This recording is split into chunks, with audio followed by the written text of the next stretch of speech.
मेरी मासूम भोली सी, मेरी नन्ही सी ख्वाहिशों को, मेरी इज्जत और ख्वाबों को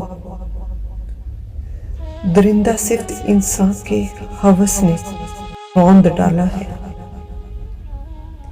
मेरी हुर्मत की चादर को लगाया दाग था उसने।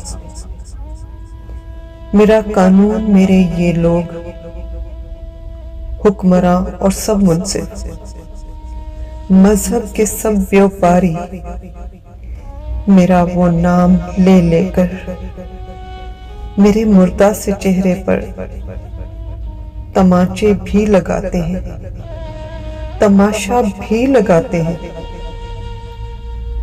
मुझे इंसाफ जो देना है, मेरा मुजरिम, मेरा कातिल अगर संसार करना है तो इस शहर खामोशा के किसी बाजार में उसको सरे बाजार लटका दो।